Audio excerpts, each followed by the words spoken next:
Hello दोस्तों, मैं Hemant Prajapati advance classes के यूट्यूब चैनल पर आपका स्वागत करता हूं। तो दोस्तों, आज हम बात करेंगे एक नए टॉपिक के बारे में। और आज का जो टॉपिक होगा काफी ज्यादा महत्वपूर्ण टॉपिक है और आप लोग इस टॉपिक को काफी अच्छी तरीके से जानते भी होंगे। आज हम बात करेंगे इकोसिस्टम के बारे में, इकोलॉजी के बारे में, जिसे कहा जाता है पारिस्थितिकी। तो आज का जो टॉपिक है हमारे पास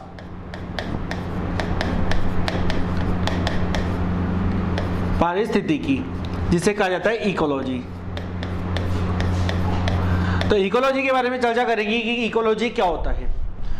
तो बिल्कुल सरल सी बात बताता है इकोलॉजी अपने अंतर्गत पारिस्थितिकी, जिसके बारे में सबसे पहले जो है अगर बात की जाए कि इकोलॉजी जो है या पारिस्थितिकी के बारे में किसने बताया था, तो यह पारिस्थितिकी या इकोलॉजी, इकोलॉजी जो शब्द है इसके खोजकर्ता जो है वो है एजी टेस्ले। एजी टेस्ले जो है इन्होंने सबसे पहले इको शब्द, इकोलॉजी शब्द को प्रेजेंट किया था। और अगर बात की जाए पारिस्थितिकी के बारे में तो एक बिल्कुल सरल सी डेफिनेशन आप लोगों को हमेशा याद रखती है कि होता क्या है ये पारिस्थितिकी। तो क्या होता है पारिस्थितिकी में, आप लोगों को बताया गया है कि जीवों का, कोई सा भी जीव जंतु, जीवों का उनके वातावरण के साथ एक पारस्परिक संबंध का जो अध्ययन होगा उसे हम क्या कहेंगे, पारिस्थितिकी कहेंगे। मतलब क्या है, जीवों का उनके वातावरण के साथ, किस वातावरण में रह रहे हैं उन्हीं वातावरण के साथ उनका जो अध्ययन होगा, उस अध्ययन को क्या कहेंगे हम, पारिस्थितिकी, इकोलॉजी। बस इतना सा आपको ध्यान रखना है, ठीक है। तो जैसा कि बात की जाए आज मनुष्य, जैसे कि आज हम यहाँ पर रह रहे हैं, तो हमारे साथ हमारे समाज का, हमारे वातावरण का जो अध्ययन होगा वो इसमें होगा। एक पेड़ है, एक पेड़ पर कुछ पक्षी रहते हैं, तो उन पक्षियों का अध्ययन उस पेड़ के साथ साथ वहाँ की जलवायु, वहाँ के रहन सहन के अकॉर्डिंग जो भी व्यवहार होगा वो सारा का सारा पारिस्थितिकी के अंतर्गत बताया जाएगा। तो केवल एक छोटी सी डेफिनेशन में तो इतना ही आप लोग याद रखो कि जीवों का उनके वातावरण के साथ एक पारिस्थितिक संबंध जो होगा, पारस्परिक संबंध होगा, उसे हम पारिस्थितिकी कहेंगे। बात यह है पारिस्थितिकी के घटक के बारे में कि पारिस्थितिकी के मुख्य कितने घटक है। तो प्रमुख रूप से दो प्रमुख घटक होते हैं, दो प्रमुख टाइप से। जैसे कि बात की जाए तो पारिस्थितिकी में दो प्रमुख घटक कौन कौन से होते हैं। सबसे फर्स्ट नंबर पर आप लोगों को इतना सा ध्यान रखना है कि फर्स्ट जो टाइप होता है इसे कहा जाता है जैविक। फर्स्ट टाइप क्या कहा जाता है, जैविक घटक।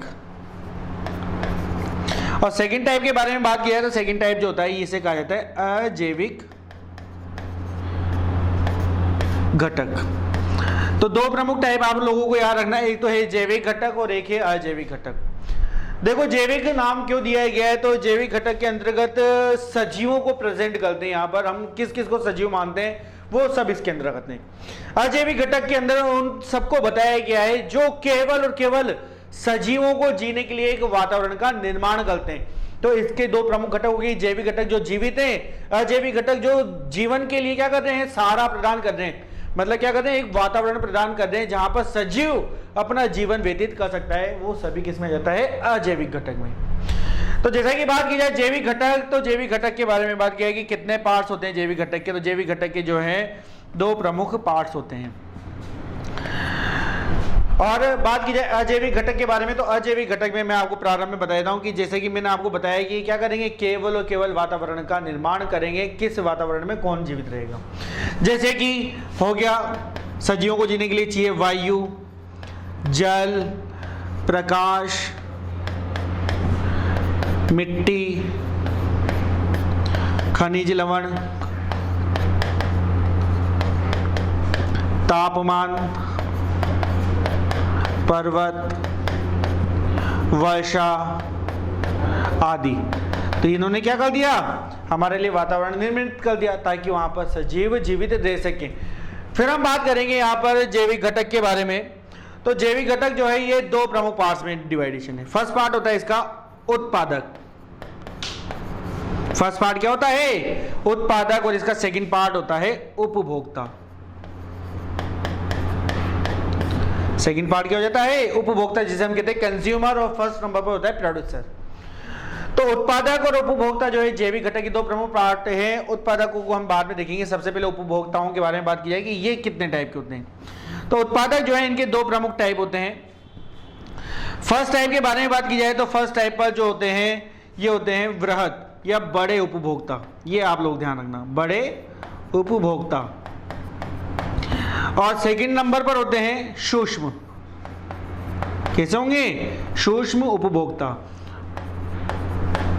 ठीक है, तो यहां पर उपभोक्ता भी कितनी श्रेणी में बढ़ गए? बड़े उपभोक्ताओं में और सूक्ष्म उपभोक्ताओं में। अब यहां पर बात की जाए कि बड़े उपभोक्ताओं में कौन कौन आते हैं, तो इसमें जैसा कि आप लोगों को बताया गया प्राथमिक उपभोक्ता आ जाता है, इसमें आता है द्वितीय उपभोक्ता और आ जाता है तृतीय उपभोक्ता। इनको हम आगे देखेंगे कि किस प्रकार से प्राथमिक, द्वितीय और तृतीय श्रेणी में इसको डिवाइडेशन किया गया है। उससे पूर्व समझ लेते हैं कि उत्पादक वर्ग में कौन आता है। तो उत्पादक या बात की जाए प्रोड्यूसर के बारे में, तो प्रोड्यूसर वर्ग में उन सभी को रखा गया है जो क्या कर सकते हो, अपना भोजन स्वयं बनाते हो। भोजन के लिए किसी पर निर्भर नहीं है, ये अपना भोजन क्या कर सकते हैं, स्वयं बना सकते हैं, इसलिए इनको क्या कहा गया है, उत्पादक वर्ग। अब बात की जाए कि उत्पादक वर्ग में ऐसा कौन है जो आता है और जो अपना भोजन स्वयं बना सकता हो, तो उत्पादक वर्ग के अंदर रखे गए हरे पेड़ पौधे। क्योंकि क्या है, हरे पेड़ पौधे जो हैं अपना भोजन स्वयं बनाते हैं प्रकाश संश्लेषण क्रिया, फोटोसिंथेसिस क्रिया के माध्यम से। समझेंगे उस बात को। तो चलो हम बात कर लेते हैं सबसे पहले उत्पादक वर्ग के बारे में।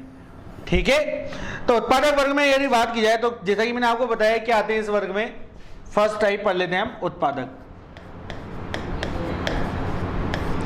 तो उत्पादक वर्ग में जैसा कि मैंने आपको बताया कि इसके अंतर्गत केवल और केवल क्या आएंगे, हमारे हरे पेड़ पौधे, जो हरे प्लांट है वो आते हैं, हरे पेड़ पौधे। अब ये क्यों आ रहे हैं उत्पादक वर्ग में, तो जैसा कि मैंने आपको बताया कि ये अपना भोजन क्या कर रहे हैं, स्वयं बना रहे हैं। और भोजन बनाने के लिए इनको किसकी आवश्यकता पड़ेगी उसके बारे में हम चर्चा करेंगे। ये भोजन कैसे बनाते हैं, या अपने लिए कार्बोहाइड्रेट का निर्माण कैसे करते हैं, तो ये भोजन बनाने के लिए करते हैं प्रकाश संश्लेषण क्रिया। प्रकाश संश्लेषण क्रिया का प्रयोग करते हैं। अब प्रकाश संश्लेषण क्रिया क्या होती है ये हम नहीं जानते, इसको क्या कैसे समझें, इसको समझाएंगे। तो प्रकाश संश्लेषण के माध्यम से ही अपना भोजन बनाते हैं। और प्रकाश संश्लेषण के लिए मुख्य रूप से 4 तत्वों की आवश्यकता पड़ती है। कितने तत्वों की? कुल 4 तत्वों की आवश्यकता होती है। यदि इन 4 तत्वों में से कोई भी एक तत्व उपस्थित नहीं है तो प्रकाश संश्लेषण नहीं होगा और पौधे अपने लिए भोजन नहीं बना पाएंगे। इसलिए प्रकाश संश्लेषण के लिए इन 4 तत्वों का होना मुख्य है। जैसा कि सबसे फर्स्ट नंबर पर बात की जाए तो प्रकाश संश्लेषण के लिए सबसे फर्स्ट नंबर पर पौधे के अंदर होना चाहिए हरित लवक, जिसे हम कहते हैं क्लोरोफिल। तो हरित लवक पौधों में पत्तियों में उपस्थित होता है, ये आप सब जानते होंगे, जिसे हम कहते हैं पर्णहरित, हरित लवक या क्लोरोफिल। सेकेंड जो प्रमुख तत्व होता है ये होता है CO2, जिसे हम कहते हैं कार्बन डाइऑक्साइड। तो कार्बन डाइऑक्साइड आप सब जानते हैं कि हमारे वातावरण में उपस्थित है, तो कार्बन डाइऑक्साइड का प्रयोग ये कर लेते हैं वातावरण से। तीसरे नंबर पर यदि बात की जाए प्रकाश संश्लेषण में, तो तीसरे नंबर पर किसकी आवश्यकता बढ़ेगी? तीसरे नंबर पर आवश्यकता बढ़ेगी सनलाइट की, सूर्य के प्रकाश की। ठीक है, किसकी आवश्यकता पड़ी तीसरे नंबर पर? सनलाइट की, सूर्य के प्रकाश की आवश्यकता पड़ती है। और यदि बात की जाए फोर्थ नंबर पर किसकी आवश्यकता पड़ेगी, तो फोर्थ नंबर पर हमारे पास है H2O, जिसे हम कहते हैं साधारण जल। तो ये 4 तत्व प्रमुख रूप से कार्य करेंगे क्या क्रिया करने में? प्रकाश संश्लेषण क्रिया के लिए।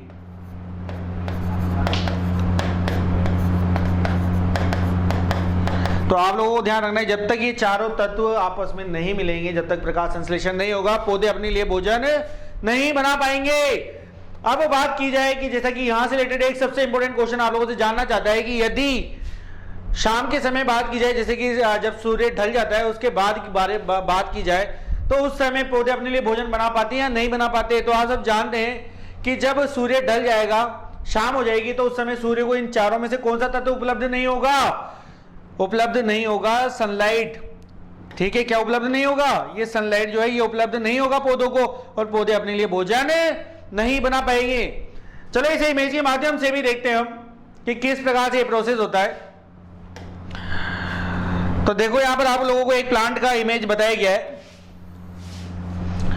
तो जैसा कि मैंने आपको बताया कि इस प्लांट में सूर्य से आने वाला जो प्रकाश है, ये प्रकाश आ रहा है सूर्य से, तो लाइट मतलब प्रकाश इसको मिल रहा है, जो मैंने आपको बताया प्रमुख तत्वों में एक है। सेकेंड तत्व इसको मिल रहा है कार्बन डाइऑक्साइड। यहाँ पर जो एरो के निशान है इस प्रकार से जाते हुए आपको बता रहे हैं कि ये यहाँ पर जा रहे हैं। फिर आप लोगों को यहाँ पर बताया गया है तीसरा प्रमुख पार्ट जल, और एक और मैंने आपको बताया जो पत्तियों में उपस्थित होता है वो कहलाता है क्लोरोफिल या हरित लवक। तो चारों तत्वों को मिलकर इन्होंने क्या करा, अपने लिए कार्बोहाइड्रेट का निर्माण कर दिया, अपने लिए भोजन का निर्माण कर दिया। इसके फलस्वरूप इसके अलावा यदि बात की जाए तो ये ऑक्सीजन को भी मुक्त करते हैं। किसको मुक्त कर देते हैं, ऑक्सीजन भी मुक्त करेंगे यहाँ पर भोजन के साथ साथ। तो ये तो हमने समझा कि हरे पेड़ पौधे जो हैं उत्पादक श्रेणी में आए। कारण क्या था कि इन्होंने अपना भोजन स्वयं बनाया, और किस क्रिया के माध्यम से बनाया, प्रकाश संश्लेषण क्रिया के माध्यम से अपना भोजन बना दिया। अब बात करें कि ठीक है, उत्पादक के बाद आते हैं सेकंड श्रेणी पर। तो जैसा कि मैंने आपको बताया उत्पादक के बाद जो हमारी नेक्स्ट श्रेणी है उसे हम कहते हैं उपभोक्ता। अब उपभोक्ताओं के बारे में बात की जाए जिसे कहा जाता है कंज्यूमर। तो उपभोक्ताओं को जैसा कि मैंने आपको बताया कि इनको दो प्रमुख श्रेणियों में बांटा गया है, बड़े उपभोक्ता और छोटे उपभोक्ता। तो उपभोक्ताओं में हम सबसे पहले बात करते हैं बड़े उपभोक्ताओं के बारे में। बड़े उपभोक्ताओं के बारे में बात किया है तो इसके अंदर आते हैं सबसे फर्स्ट नंबर पर प्राथमिक उपभोक्ता। कौन से आएंगे, प्राथमिक उपभोक्ता जो है प्राइमरी कंज्यूमर, फर्स्ट नंबर पर इसमें आते हैं। अब बात की जाएगी प्राइमरी कंज्यूमर, प्राथमिक उपभोक्ता कौन होते हैं या ये अपने भोजन के लिए किस पर निर्भर होते हैं। तो प्राथमिक उपभोक्ताओं में उन सभी जीव जंतुओं को रखा जाता है जो भोजन के लिए केवल और केवल किस पर निर्भर है, उत्पादक पर निर्भर है। मतलब इसके अंदर उन सभी जीवों को रखा गया है जो भोजन के लिए हमेशा निर्भर होंगे केवल किस पर, उत्पादक पर। मतलब हरे पेड़ पौधे इन पर ये निर्भर होते हैं। इनको फर्स्ट श्रेणी में डाला गया है, प्राथमिक श्रेणी उपभोक्ता कहा गया है। और ये जो जीव होते हैं प्राथमिक उपभोक्ता, ये आप कह सकते हो कि ये शाकाहारी भी होते हैं। कैसे होते हैं, क्योंकि ये प्लांट पर निर्भर कर रहे हैं, अपना पूरा जीवन अपना भोजन प्लांट से प्राप्त कर रहे हैं। तो ये कैसे जीव कहलाएंगे, शाकाहारी कहलाएंगे। जैसा कि बात की जाएगी किस प्रकार के जीव जंतु इस वर्ग में आते हैं, तो इस वर्ग में आते हैं जैसा कि मान लेते हैं हम, इसमें आ जाता है गाय, इसमें आ जाएगा बैल, भैंस, बकरी, ऊंट आदि। तो ये ऐसे जीव हैं जो केवल और केवल किस पर निर्भर है भोजन के लिए, केवल उत्पादक पर। मतलब पेड़ पौधे फल सब्जियों को खाकर ही अपना जीवन व्यतीत करते हैं, गाय बैल भैंस बकरी ऊंट इत्यादि इस प्रकार के जीव। फिर बात की जाए कि इसके बाद के जो उपभोक्ता होते हैं उन्हें क्या कहा जाता है। तो बड़े उपभोक्ताओं में जो सेकंड टाइप के उपभोक्ता होते हैं इनको कहा जाता है द्वितीय उपभोक्ता। द्वितीय उपभोक्ता काफी ज्यादा इंपॉर्टेंट उपभोक्ता है द्वितीय उपभोक्ता। सेकेंडरी कंज्यूमर, सेकेंडरी कंज्यूमर या द्वितीय उपभोक्ताओं के बारे में बात की जाए तो भोजन के लिए अगर बात की जाए ये किस पर निर्भर होंगे, भोजन के लिए किस पर निर्भर होंगे, तो ये भोजन के लिए निर्भर होंगे हमेशा प्राथमिक उपभोक्ता पर। ये आपको ध्यान रखना है, भोजन के लिए हमेशा निर्भर रहते हैं ये प्राथमिक उपभोक्ताओं पर। अर्थात आप लोग कह सकते हो कि इस वर्ग के जो जीव होते हैं इन्हें आप कह सकते हो सर्वाहारी।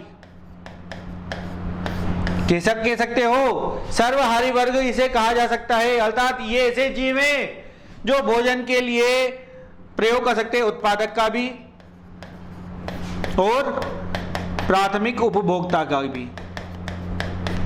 मतलब यदि इनको भोजन के लिए जैसे कि मान लो उत्पादक मिल गए तो उत्पादक से ही अपना पेट भर लेंगे, या यदि ये नहीं मिले तो प्राथमिक उपभोक्ताओं का खाकर भी अपना पेट भर सकते हैं। इसलिए इनको किस वर्ग में डाला गया है, सर्वाहारी वर्ग में। मतलब ये शाकाहारी भी हो सकते हैं और मांसाहारी भी हो सकते हैं।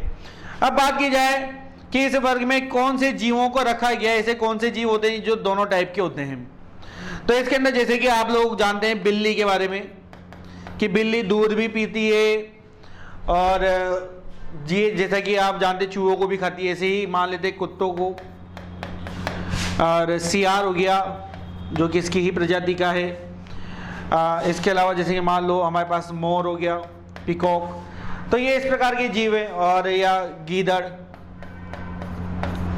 तो ये इस प्रकार के जीव हैं जो क्या करते हैं, भोजन के लिए केवल प्राथमिक उपभोक्ताओं पर निर्भर करते हैं, या क्या करते हैं, ये उत्पादक पर भी निर्भर हो सकते हैं। इसलिए इनको इस वर्ग में डाला गया है। ये सर्वाहारी कहलाते हैं, इसलिए इनको इस वर्ग में रखा गया है।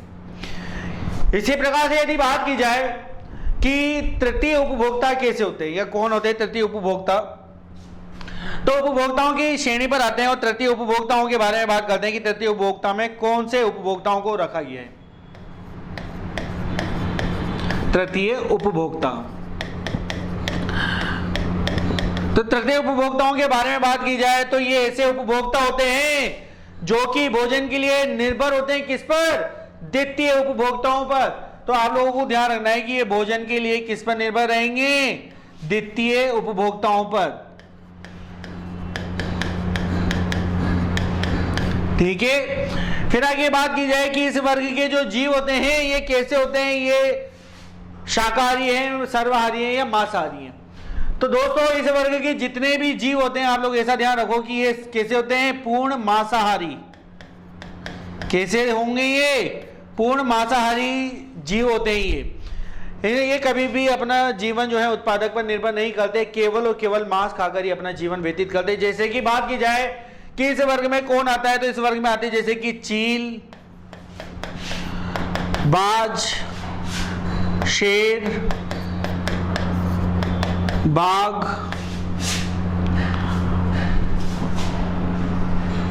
और भालू आदि। तो ये अपना जीवन केवल और केवल किस पर व्यतीत करते हैं, केवल मांस खाकर जो है या दूसरे जीवों पर ही अपना भोजन क्या करते हैं, निर्भर करते हैं। इसलिए इनको किस वर्ग में डाला गया है, मांसाहारी वर्ग में डाला गया है। जैसा कि दोस्तों इमेज में भी देखते हैं हम, तो जैसा कि शाकाहारी जीवों के बारे में बात की जाए तो चलो इनको क्रम से जमा लेते हैं हम कि शाकाहारी जीवों में कौन कौन आ गए। तो यहां पर आप लोगों को जो ये फर्स्ट इमेज बताया गया है, इसके अंदर शाकाहारी जीव में देखो यहां पर आपको जिराफ, ये कभी भी मांस नहीं खाते। हमारे जो हाथी होते हैं, एलिफेंट, ये बफेलो इस प्रकार से होगी, चिंपांजी हो गया और हिरण हो गया। तो ये सभी जानवर कैसे हैं, शाकाहारी कहलाते हैं, क्योंकि भोजन के लिए केवल ये उत्पादक पर निर्भर है। इसी प्रकार से बात की जाए कि सर्वहारी में कौन है, तो ये हमारे पास सर्वहारी जंतु आ गए। यहाँ पर देखो दोस्तों, सर्वहारी जंतु डॉग हो गया, बिल्ली होगी, भालू हो गया, ये सर्वहारी जंतुओं में आ जाता है। जैसा कि सॉरी यहाँ पर हमने भालू के बारे में बताया, तो ये सर्वहारी वर्ग में हम डाल देंगे इसे। तो यहाँ पर जो है ये सर्वहारी जंतु हैं, भोजन के लिए उत्पादक पर भी निर्भर है और उपभोक्ताओं पर भी निर्भर है।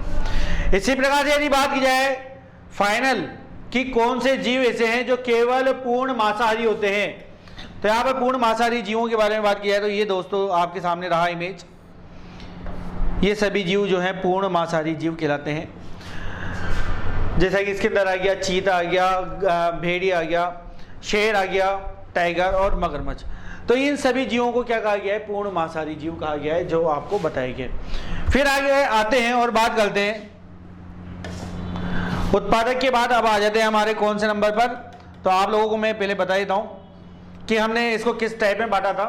तो दोस्तों हमने सर्वप्रथम बात कही थी जैविक घटक के बारे में, और जैविक घटक के हमने दोनों पार्ट पढ़ लिया, उत्पादक भी पढ़ लिया और उपभोक्ता को भी हमने जान लिया। उपभोक्ताओं में हमने बड़े उपभोक्ता, प्राथमिक, द्वितीय और तृतीय उपभोक्ताओं को जान चुके हैं। तो अब उपभोक्ताओं में कौन से उपभोक्ता बच रहे हैं, सूक्ष्म उपभोक्ता।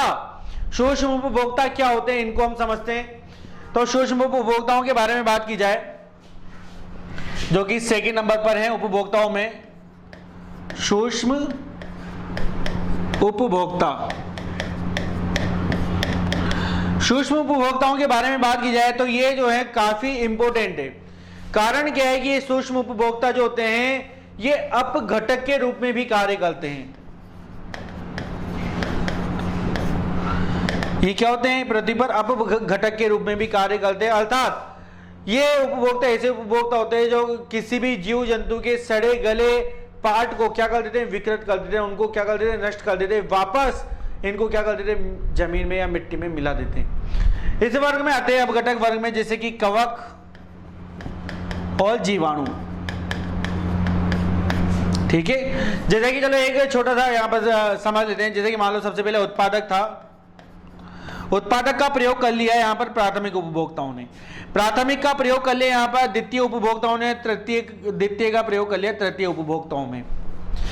लेकिन अब ये चक्र पूर्ण कैसे होगा, ये प्रोसेस क्या होगा। जैसे कि मान लो तृतीय उपभोक्ता यदि कभी नष्ट हो जाता है तो इसका प्रयोग कौन करेंगे।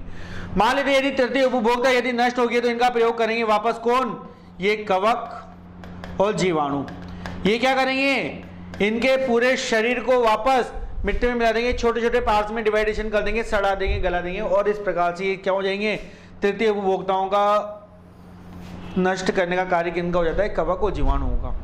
और कवक और जीवाणु जब इनको वापस, मान लो कि अगर इसको वापस मिला दिया जाए जमीन में ही, ये वापस मिल जाएंगे, तो ये वापस क्या बन जाएंगे, जैविक खाद के रूप में प्राप्त होंगे। और ये जो जैविक खाद है ये वापस क्या करेगी, वहां से कोई नए पौधों को, वहां से नए पौधे उग जाएंगे या नए पौधे वापस प्राप्त हो जाएंगे। तो ये प्रोसेस सर्किल चलता रहता है, ये हमारा प्रोसेस जो है चलता रहेगा। उत्पादक का प्रयोग करा प्राथमिक ने, प्राथमिक का द्वितीय ने, द्वितीय का तृतीय ने, और तृतीय उपभोक्ता यदि मर जाते हैं, नष्ट हो जाते हैं, तो इनके शरीर को कौन यूज करेगा, खाने के लिए इनका शरीर को यूज करेगा। कवक और जीवाणु इनके शरीर को छोटे छोटे पार्ट में विभाजित कर देगा, तोड़ देगा, और ये कई सारे छोटे छोटे पार्ट क्या हो जाएंगे, जमीन में धरती में मिल जाएंगे और जैविक खाद का रूप का जैसा कार्य करेंगे, और वहां पर मिलने के बाद क्या होगा, नए प्लांट उत्पन्न हो जाएंगे। वापस ये प्रोसेस चलता रहेगा इसी प्रकार से। तो इसलिए इनको क्या कहा गया है, अपघटक कहा गया है, कवक और जीवाणुओं को। तो दोस्तों यहाँ पर हमने बात कर ली प्रमुख इन सभी टॉपिक्स के बारे में। हमने जैविक घटक, उत्पादक, उपभोक्ता और अजैविक घटक के बारे में मैं आपको प्रारंभ में बता चुका हूं कि किस प्रकार से अजैविक घटक होते हैं। ये केवल और केवल इन सभी जीवों को रहने के लिए क्या कर रहे हैं, एक वातावरण का निर्माण कर रहे हैं, इनको अजैविक घटक में रखा गया है। तो दोस्तों फिर आते हैं आगे। अब यहां पर बात करते हैं थोड़ा सा आप एल्टन के पिरामिड के बारे में। एल्टन के पिरामिड पारिस्थितिकी में एक प्रमुख वैज्ञानिक है एल्टन, इन्होंने अपने कुछ मतों को दिया था, और अपने मतों को समझाने के लिए इन्होंने क्या प्रयोग करा था, इन्होंने पिरामिडों का सहारा लिया था, और कई सारे पिरामिड के माध्यम से इन्होंने पारिस्थितिकी को प्रेजेंट किया था। जैसे कि एल्टन के पिरामिड में सबसे फर्स्ट नंबर पर हम बात करें स्थल पिरामिड के बारे में। सबसे फर्स्ट नंबर पर हम बात कर रहे हैं स्थल पिरामिड के बारे में।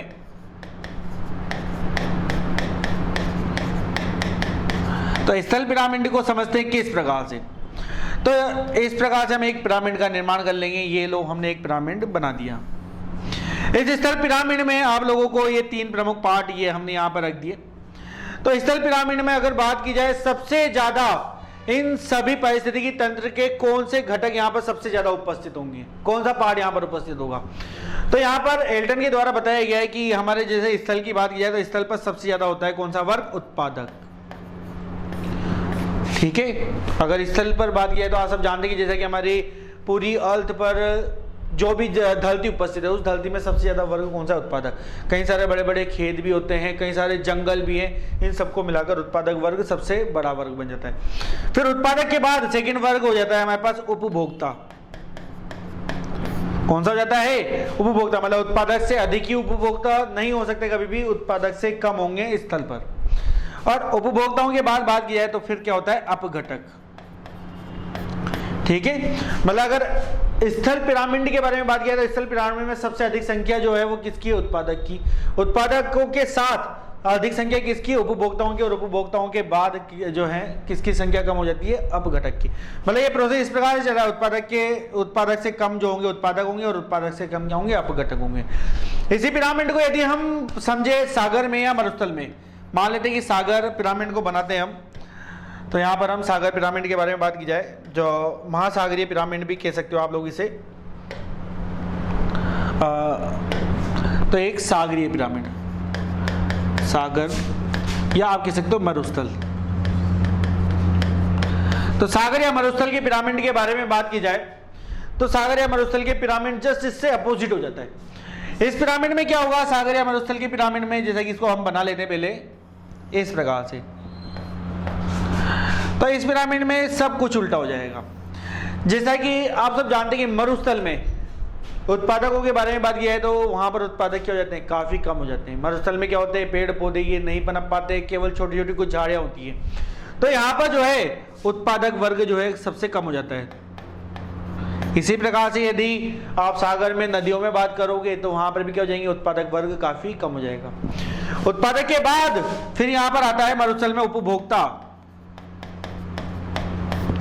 लेकिन मरुस्थल में उपभोक्ता तो कई सारे मिल सकते हैं, उत्पादक भले ही कम होंगे, लेकिन उपभोक्ता जैसे कि वहां पर मनुष्य भी निवास कर रहा है, कई सारे जानवर भी वहाँ पर निवास कर रहे हैं, कई सारे पक्षी भी वहाँ पर निवास कर रहे हैं, तो उपभोक्ता यहाँ पर क्या होते हैं, अधिक होते हैं। और इसके अपोजिट यदि बात किया है तो यहाँ पर अपघटक भी क्या होते हैं, काफ़ी अधिक हो जाते हैं यहाँ पर। तो आप लोगों को ध्यान रखना है, ये अपघटक ये भी काफ़ी ज़्यादा यहाँ पर उपस्थित होते हैं। तो ये तो हो गया हमारा दो प्रमुख पिरामिड। स्थल पिरामिड आप लोगों को समझ में आया होगा, और सागर पिरामिड जो है, सागर या मरुस्थल पिरामिड जो है, ये उल्टा क्यों बनाई, ये आपको समझ में आ गया होगा। अब आगे बात करते हैं यहाँ पर पारिस्थितिकी में लिंडमैन के ऊर्जा नियम के बारे में। एक प्रमुख वैज्ञानिक और हैं जिनका काफी इंपोर्टेंट मत है, जो कि इसमें जानना जरूरी है। इनका नाम है लिंडमैन, या लिंडमान के नाम से भी कई बार रहता है, या लिंडमैन या लिंडमान जो है इनका नाम है। इन्होंने क्या करा था, पारिस्थितिकी के संबंध में अपना एक नियम बनाया था जिसे कहा जाता है 10% ऊर्जा नियम। पारिस्थितिकी में कौन सा नियम बनाया था इन्होंने, 10% ऊर्जा नियम को इन्होंने प्रेजेंट किया था। काफी ज्यादा इंपॉर्टेंट नियम है ये। जैसा कि बात की जाए 10% ऊर्जा नियम के बारे में, तो जैसा कि यहाँ पर चलो एक पिरामिड के माध्यम से समझ लेते हैं इस नियम को भी। वैसे इसको डायरेक्ट भी समझ सकते थे, लेकिन हम इसको पिरामिड के माध्यम से ही समझेंगे। तो जैसा कि यहाँ पर मैंने एक पिरामिड बनाया, इस पिरामिड में सबसे पहले मैं यहाँ पर रख लेता हूं उत्पादक को, फिर रख लेते हैं प्राथमिक उपभोक्ता, फिर द्वितीय उपभोक्ता, और लास्ट फाइनल क्या हो जाएंगे, तृतीय उपभोक्ता। ठीक है, तो यहाँ पर हमने एक पिरामिड का निर्माण करा है। लिंडमैन ने यह बताया था एक प्रमुख खास बात में, कि सूर्य से जो भी ऊर्जा प्राप्त होगी, सबसे पहले जो सूर्य से प्राप्त ऊर्जा होगी वो किसको प्राप्त होगी, आप सब जानते हो कि सूर्य से जो भी ऊर्जा प्राप्त होगी, ये ऊर्जा प्राप्त होगी किनको, सर्वाधिक उपभोक्ताओं को, क्योंकि उत्पादक को। क्योंकि क्या है, उत्पादक अपना भोजन किससे बना रहा है, ये सूर्य के प्रकाश से तो बना था, जो हमने प्रकाश संश्लेषण में पढ़ा। तो जैसा कि मान ले कि यदि उत्पादक ने जो सूर्य के प्रकाश से हमारे पास 10,000 कैलोरी, कितनी 10,000 कैलोरी ऊर्जा किसके पास है, ये उत्पादक के पास। तो उत्पादक के पास जब ये सूर्य के प्रकाश से 10,000 कैलोरी ऊर्जा आएगी, लेकिन जब ये उत्पादक तक पहुंचेगी तो उत्पादक इसका कितना प्रयोग करेगा, मात्र 10%। कितना परसेंट प्रयोग कर पाएगा, केवल 10%। तो यहाँ पर जो है 10,000 में से इसके पास कितनी आएगी, केवल 1,000 कैलोरी इसका उपयोग कर सकता है। अब उत्पादक का प्रयोग कौन कर रहा है, तो उत्पादक का प्रयोग कर रहे प्राथमिक उपभोक्ता। तो जनरल सी बात है कि उत्पादक का प्रयोग करेंगे प्राथमिक उपभोक्ता, मतलब जब प्राथमिक उपभोक्ता उत्पादक का प्रयोग करेंगे तो ऊर्जा जो है आगे बढ़ेगी, अगले स्तर पर बढ़ेगी। तो जब ऊर्जा यहां से अगले स्तर पर बढ़ेगी तो यहां पर इनके पास कितनी ऊर्जा उपलब्ध है, इनके पास है 1,000 कैलोरी ऊर्जा। लेकिन जब ये ऊर्जा अगले स्तर पर बढ़ेगी तो ये क्या कह रहा है लिंडमैन, कि केवल 10% ऊर्जा ही हमेशा आगे बढ़ती है। कितनी आगे बढ़ेगी, केवल 10%। तो 1,000 कैलोरी है तो इसका 10% आगे कितनी एनर्जी बचेगी इनके पास, 100 कैलोरी। तो उत्पादक के पास थी 1,000 कैलोरी, लेकिन जब ये अगले स्तर पर गई प्राथमिक उपभोक्ताओं के पास तो कितनी ऊर्जा पहुंची, केवल 100 कैलोरी। इसी प्रकार से प्राथमिक उपभोक्ताओं का प्रयोग किसने किया, प्राथमिक उपभोक्ताओं का प्रयोग किया द्वितीय उपभोक्ताओं ने। तो द्वितीय उपभोक्ताओं के पास कितनी ऊर्जा पहुंचेगी, देखो यहाँ पर प्राथमिक उपभोक्ता के पास है कितनी, 100 कैलोरी। तो द्वितीय उपभोक्ताओं के पास 10% इसका हो जाएगा, तो कितनी पहुंचेगी 10% में, 10% में पहुंचेगी लगभग 10 कैलोरी। ठीक है, इसी प्रकार से जब बात की जाए तृतीय उपभोक्ताओं के बारे में, तो तृतीय उपभोक्ता जो है इसका प्रयोग करेंगे तो इनके पास कितनी ऊर्जा है, 10 कैलोरी। तो इसका भी जब 10% ऊर्जा स्तर आगे बढ़ेगा तो इसके पास कितनी पहुंचेगी, केवल 1 कैलोरी। तो लिंडमैन का ये ऊर्जा नियम काफी ज्यादा इंपॉर्टेंट है, और ये आपको बताता है कि जब भी ऊर्जा एक स्तर से दूसरे स्तर पर आगे बढ़ती है तो मात्र 10% ऊर्जा ही अगले स्तर तक पहुंच पाती है, बाकी 90% ऊर्जा क्या होती है, वातावरण में विलीन हो जाती है। इसका अर्थ कहने का केवल एक इतना सा है, जैसे कि हम बात करें ऊर्जा नियम के बारे में, तो इसमें बताया गया है कि जो पृथ्वी पर उपस्थित ऊर्जा है वो क्या है, सुरक्षित है। कैसी है, सुरक्षित है। ये केवल एक माध्यम से दूसरे माध्यम में प्रवेश कर सकती है, लेकिन इसका ह्रास नहीं हो सकता। समझते चलो, इसको इमेज के माध्यम से भी हम देखते हैं ऊर्जा नियम को। तो जैसा कि चलो ठीक है, यहाँ पर एक इमेज को भी देखते हैं हम इमेज के माध्यम से। तो यहाँ पर एक पिरामिड का इमेज भी आपको बता दिया गया है, यहाँ पर देखते हैं। चलो इसको नेक्स्ट पेज पे ले लेते हैं हम इमेज को।